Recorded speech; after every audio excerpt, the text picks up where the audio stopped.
Look around your room right now. Your everyday objects seem innocent, don't they? But what if I told you that humanity's worst nightmares didn't start with complex weapons, but with the mundane things you see every day? In this video, we are opening the files on 6 ordinary objects that hid the most gruesome crimes. Evidence number 2 will make you feel like you're suffocating, but the 6th and final object might be sitting right next to you right now, and you will never look at it the same way again. A wooden music box playing a lullaby meant to put a child to sleep. That's how everyone saw it. But in one isolated room, this melody wasn't played for comfort.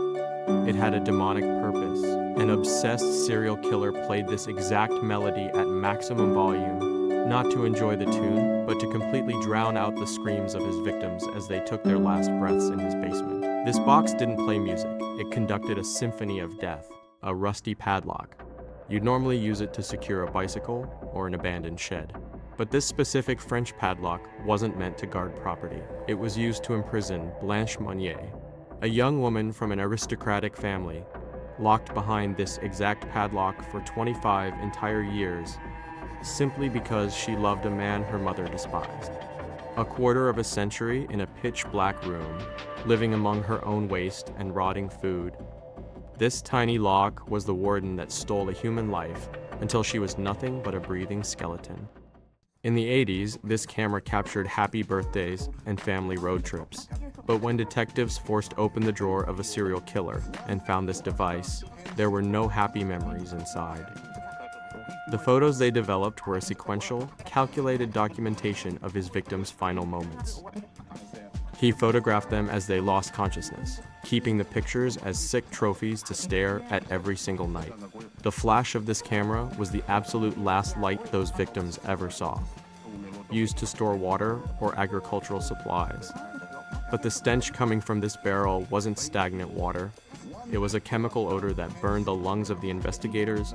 The killer didn't want to leave a single trace. No bones, no teeth, no DNA. He filled this barrel with industrial-grade acid and tossed his victims inside until they dissolved into a red sludge, casually dumped into the city's sewers. Entire human beings erased inside this plastic shell. Pink covers, cute stickers. It has to be the journal of a teenager writing about her first crush in high school. But when investigators opened the first page, their blood ran cold. The words inside weren't innocent dreams. They were bloody, meticulously detailed confessions. A 15-year-old girl used this diary to plan and document the exact moment she lured her little neighbor into the woods and strangled her, just to know what it feels like to end a human life. We've reached the final piece of evidence. If you visited the home of Anatoly Mospin, you'd find this doll, sitting peacefully on his couch, a highly educated man living quietly with his toys. But police noticed something horrifying. These dolls emitted a stench that fabric doesn't make. When they cut open the vintage dresses, they discovered the truth that sickened all of Russia. These weren't cotton dolls. They were the mummified corpses of little girls. He was digging up their graves in the dead of night, embalming their bodies, dressing them in wax masks, and having tea parties in his living room. Now, look around your room again. Are you absolutely sure that everything you own is just an object? Tell us in the comments which evidence made your blood run cold. And don't forget to subscribe to Deadly Items, because the dark stories are never truly over.